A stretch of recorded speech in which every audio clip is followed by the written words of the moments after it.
dalam nama Yesus. Amin. Ya, puji Tuhan. Mari kembali kita akan melihat di dalam Markus pasal yang ke-5 ya. Dan kita akan mulai membaca ayat yang ke-28. Sebab katanya, asalku sentuh saja jubahnya, aku akan sembuh. Atau dalam terjemahan sebelumnya mengatakan, asalku jamah saja jubahnya, aku akan sembuh. Saudaraku yang diberkati oleh Tuhan, jadi wanita yang sakit pendarahan ini, dia berulang kali mengatakan di dalam hatinya, asalku jamah jubahnya, aku akan sembuh.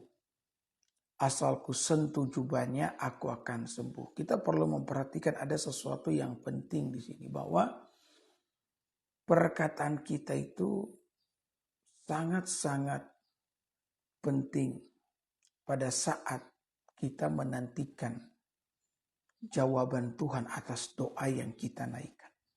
Dengan kata lain Bapak Ibu, jangan sampai kita memperkatakan hal-hal yang bertentangan dengan apa yang kita inginkan terjadi. Ya. Jangan sampai ucapan-ucapan yang keluar daripada mulut kita itu justru bertentangan dengan semua doa-doa yang engkau naikkan di hadapan Tuhan. Ada begitu banyak doa yang ternyata tidak terjawab oleh karena ketika kita berdoa, selesai kita berdoa, ucapan yang keluar daripada mulut kita selalu menentang apa yang kita doakan, apa yang kita rindukan terjadi dalam kehidupan ini. Coba perhatikan dengan wanita yang sakit pendarahan 12 tahun ini, dia mengharapkan kesembuhan itu. Dia mengharapkan pemulihan itu, dia ingin segera sembuh. Dan kemudian dia terus-menerus berkata dalam hati, asalku jamah saja jubahnya, aku pasti sembuh.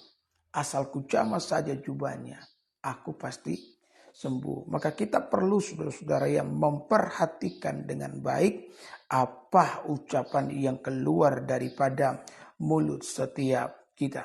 Ya, saudara-saudara, kalau kita melihat dalam Mazmur pasal 141, ini ayatnya ya.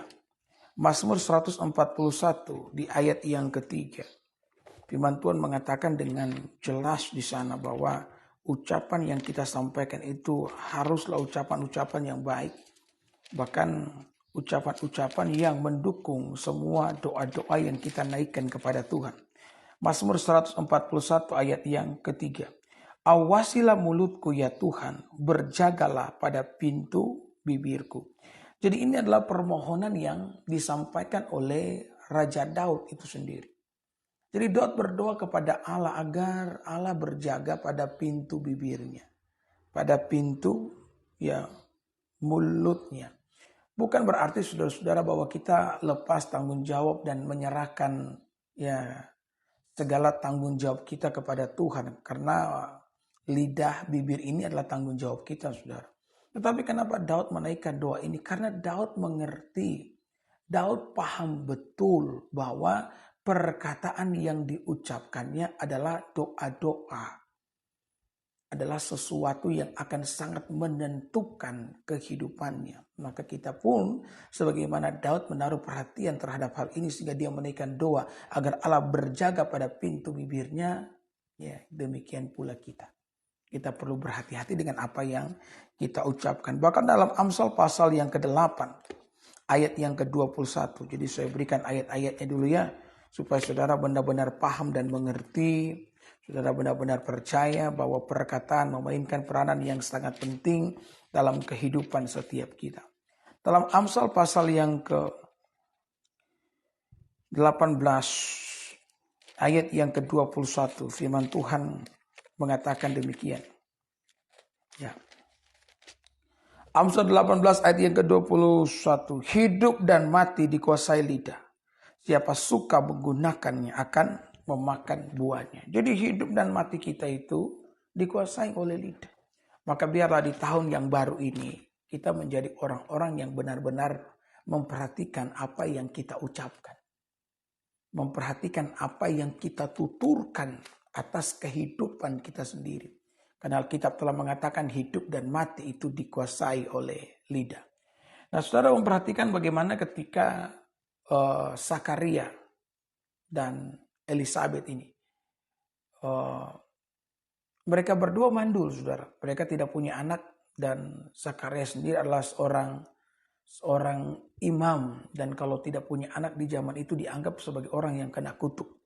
Bayangkan saudara yang merupakan seorang pelayan Tuhan dan saudara dianggap sebagai orang yang kena kutuk karena saudara tidak punya anak. Ya. Sampai kemudian Tuhan datang kepada Zakaria pada saat tugasnya untuk melaksanakan upacara ibadah. Dan malaikat berkata bahwa istrimu akan mengandung. Elizabeth akan mengandung. Dan engkau akan menamakan dia Yohanes. Ya. Maka saudara-saudara, Tuhan pun ketika menyuruh malaikat tersebut untuk memberitahu kepada Zakaria bahwa istrinya akan mengandung. Setelah itu mulut Zakaria itu dikunci. Mulut Zakaria itu dibisukan oleh malaikat. Kenapa malaikat melakukan ini, saudara-saudara? Karena malaikat tidak menginginkan ucapan yang disampaikan oleh Zakaria bertentangan dengan apa yang telah disampaikan oleh malaikat tersebut. Ya, kenapa? Karena Zakaria tidak percaya, Bapak Ibu, bahwa istrinya akan mengandung. Karena lagi pula mereka sudah ada pada usia yang tua. Di mana dalam usia yang seperti itu mereka tidak punya harapan lagi untuk memiliki seorang anak. Tapi lihat ya, bagi Tuhan tidak ada perkara yang mustahil, saudara. Ketika dia berkehendak, maka tidak ada satupun halangan rintangan yang dapat menghadang itu. Ya, tidak ada satupun kekurangan, kelemahan yang kita miliki yang dapat menghadang rencana Tuhan dalam kehidupan setiap kita. Tuhan menjadikan Zakaria menjadi bisu sampai anak itu dilahirkan ke dalam dunia. Bahkan contoh yang lain ketika Tuhan saudara-saudara mengubah nama Abram menjadi Abraham, Sarai menjadi Sarah. Saudara, Tuhan itu bukan pribadi yang tidak punya kerjaan kemudian hanya datang kemudian mengubah nama orang karena Tuhan bosan ongkang-ongkang kaki di sorga. Tidak. Apapun yang Tuhan lakukan itu di dalam sebuah rencana yang besar. Rasul Paulus mengatakan bahwa dia sendiri tidak pernah memukul sembarang. Dia tidak meninju angin. Artinya apapun yang Rasul Paulus lakukan dalam sebuah tujuan. Rasul Paulus itu manusia loh. Apalagi Tuhan. Dalam segala sesuatu yang dilakukannya, Tuhan pasti punya tujuan yang sangat penting. Tujuan yang pasti ada alasannya. Nah, ketika dia mengubah nama Abram menjadi Abraham, Sarai menjadi Sarah. Karena Tuhan juga punya tujuan. Dan tujuan Tuhan itu berkenaan dengan janjinya kepada Abraham dan Sarah.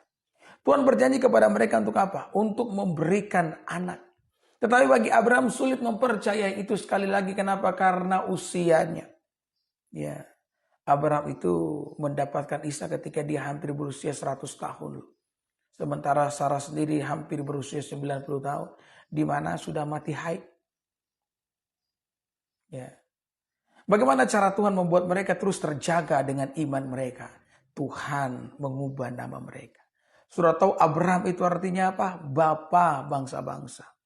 Sarah itu artinya apa? Ibu raja-raja. Jadi ketika mereka terus mengucapkan itu, ya ketika dia memanggil nama tuannya, ya karena Sarah seringkali memanggil Abraham dengan sebutan tuan di depan untuk menghormati Abraham. Dikatakan tuan Abraham. Jadi ketika dia menyebutkan nama suaminya Abraham, maka itu akan mengingatkan Abraham dan akan mengingatkan Sarah. Demikian pula ketika saudara-saudara Abraham memanggil istrinya Sarah, itu akan mengingatkan Sarah dan akan mengingatkan dirinya sendiri bahwa mereka adalah bapa dari segala bangsa dan ibu dari raja-raja. Ketika mereka terus mengucapkan itu, maka itu akan mengikis ketidakpercayaan di dalam hati mereka. Sehingga yang ada hanyalah iman yang mempercayai bahwa Allah mampu mengerjakan apa yang telah Ia janjikan. Jadi itu yang terus digemakan, mati dan hidup dikuasai oleh lidah. Siapa suka menggemakannya akan memakan buahnya. Jadi perkataan memainkan sangat peranan penting Bapak Ibu. Itulah sebabnya kenapa ketika wanita yang sakit pendarahan 12 tahun ini, dia terus memperkatakan itu. Asal ku jamah jubahnya aku sembuh. Asal ku sentuh saja jubahnya aku akan sembuh. Terus menerus dia memperkatakan itu. Sampai kemudian ketika dia menjamah, menyentuh jubah Yesus, dia pun mengalami yang namanya kesembuhan. Kenapa kalimat itu diucapkan? Saudara, karena dia penyakit pendarahan. Penyakit pendarahan ini penyakit yang membawa kenajisan kepada apapun yang dia sentuh. Ya. Sehingga mungkin dia tidak ingin berpegang secara langsung kepada Yesus. Dia takut akan menajiskan Yesus. Kalimat itu terus menerus berputar dalam pikirannya, dalam hatinya. Iblis berkata, jangan kamu berani menyentuh Yesus. Kalau kamu menyentuhnya, kamu akan menajiskannya. Kamu tidak sadar bahwa penyakit membawa kenajisan. Saya yakin pasti iblis terus berbicara tentang penyakitnya, tentang kenajisannya di dalam pikirannya. Sehingga untuk menepis semuanya itu, dia pun berkata, asal ku jamah ujung jubahnya, tak perlu tangannya, tak perlu kakinya, ujung jubahnya. Dan berulang kali dia mengatakan itu, sampai iman muncul. Dan ketika dia melakukannya, menjamah ujung jubah Yesus, dia pun mengalami yang namanya kesembuhan. Saudaraku, saya mau beritahu kepada Bapak Ibu. Sebesar apapun masalahmu, pergumulanmu, ya sama seperti wanita ini 12 tahun sakit. Ya, solusinya hanya ujung jubah Yesus. Ujung jubah Yesus bahkan mampu melenyapkan masalah yang telah mengendap selama 12 tahun. Saya mau beritahu kepada saudara. Tidak ada satu masalah yang kau hadapi yang lebih besar daripada kuasa Tuhan. Satu jentikan jari daripada Allah mampu melenyapkan bahkan pergumulanmu yang telah bertahun-tahun. Maka jaga ucapanmu, jaga mulutmu. Jika ada ucapan yang perlu kita sampaikan, itulah ucapan-ucapan yang membangun kehidupan setiap kita. Yang setuju dengan saya katakan amin. Bapak Ibu, Allah itu menilai perkataan kita loh. Jangan pernah berpikir bahwa perkataan kita itu tidak punya nilai di hadapan Allah. Allah memperhatikan dan dia menilai perkataan kita. Sebab perkataan kita ini mewakili iman kita loh.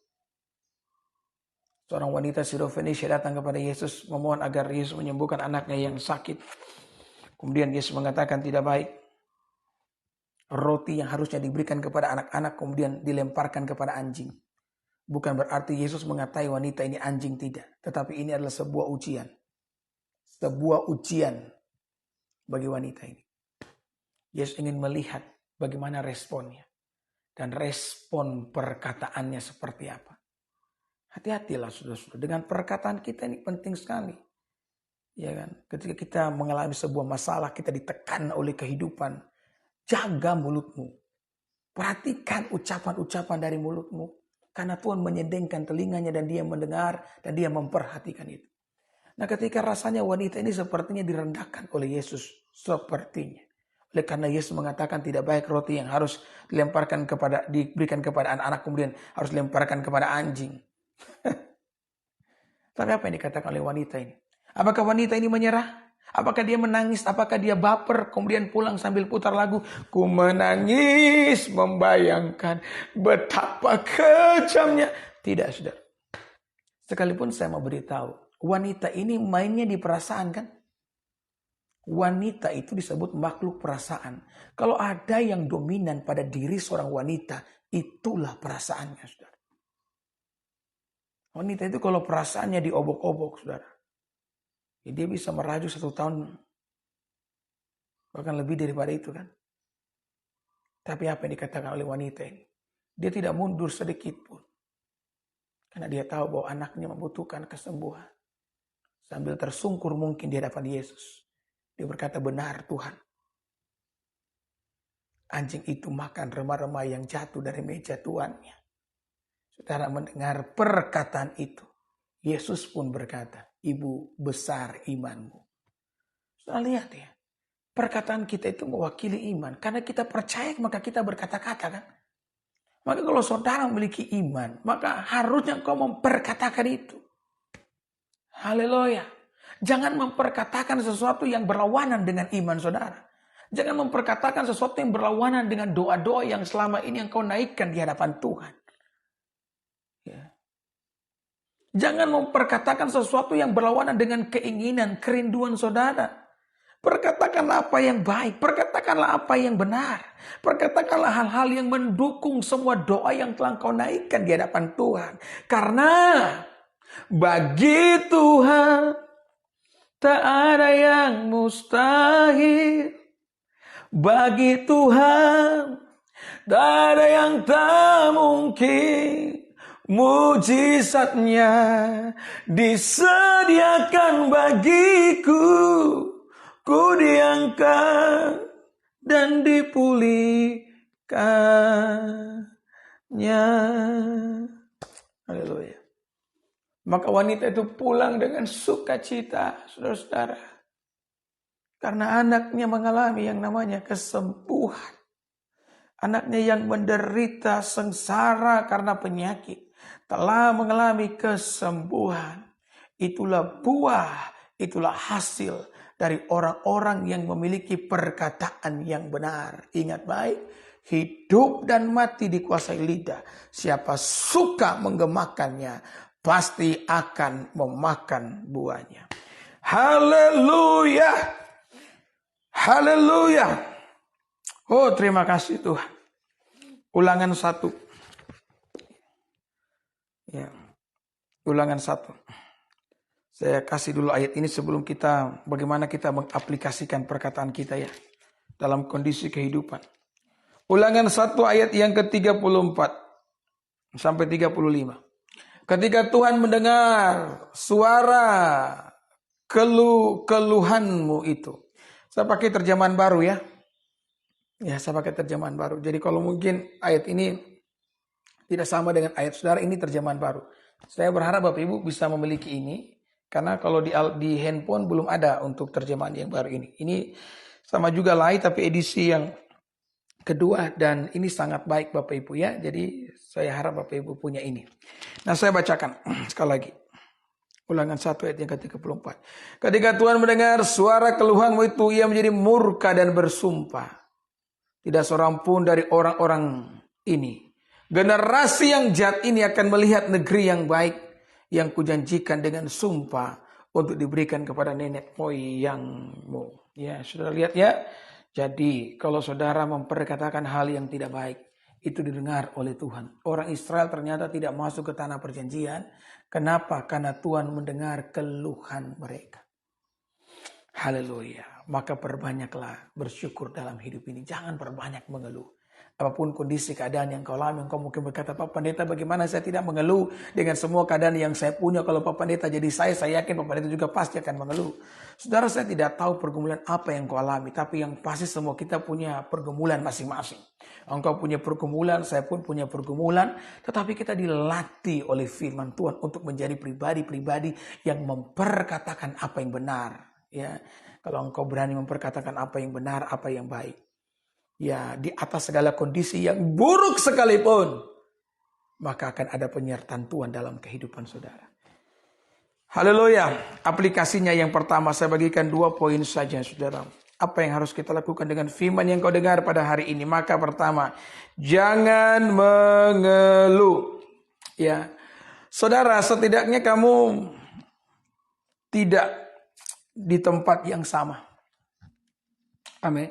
Sekalipun mungkin kita berdoa dan doa yang kita naikkan tidak dijawab oleh Tuhan atau belum dijawab oleh Tuhan. Setidaknya saudara tidak ada lagi di tempat yang sama. Engkau mungkin belum mendapatkan apa yang engkau inginkan. Tapi paling tidak saya mau beritahu engkau telah mendapatkan apa yang engkau butuhkan. Apa yang kita butuhkan? Yang kita butuhkan adalah yang namanya keselamatan dan itulah yang sudah Tuhan berikan kepada kita. Saya seringkali mengatakan kalimat yang sangat penting ini. Ini kalimat yang penting saudara. Saudara harus menyimpan kalimat ini dalam hatimu, dalam hidupmu. Khususnya ketika engkau dalam pergumulan yang berat. Karena kalimat ini akan memampukan saudara untuk kuat, bahkan memampukan saudara untuk mengatakan hal yang baik. Saudara, Tuhan itu baik. Ini kalimatnya, Tuhan itu baik. Bukan karena dia telah memberikan jawaban atas doa yang kita naikkan. Tidak. Dia baik karena dia telah memberikan dirinya bagi kita di atas kayu salib. Engkau mungkin tidak mendapatkan apa yang engkau inginkan saat ini ketika engkau telah menaikkan keinginanmu dalam doa kepada Tuhan. Tapi yang pasti engkau telah memiliki apa yang paling engkau butuhkan. Dan yang paling engkau butuhkan adalah keselamatan. Dan keselamatan telah diberikan Yesus kepada kita melalui kematiannya di atas kayu salib. Alkitab mengatakan apa gunanya kita memperoleh segala sesuatu dalam dunia ini kalau engkau kehilangan nyawamu. Kehilangan nyawa artinya engkau kehilangan keselamatanmu. Tidak ada gunanya Bapak Ibu. Ya, di dalam dunia mungkin engkau hidup senang, hidup kaya raya, banyak uang dan segala macamnya. Tapi kalau engkau tidak mengalami yang namanya keselamatan, maka itu pun tidak ada gunanya. Segala kesenangan dalam dunia ini ada batasannya, tapi hidup kekal itu tidak ada batasannya, saudara-saudara.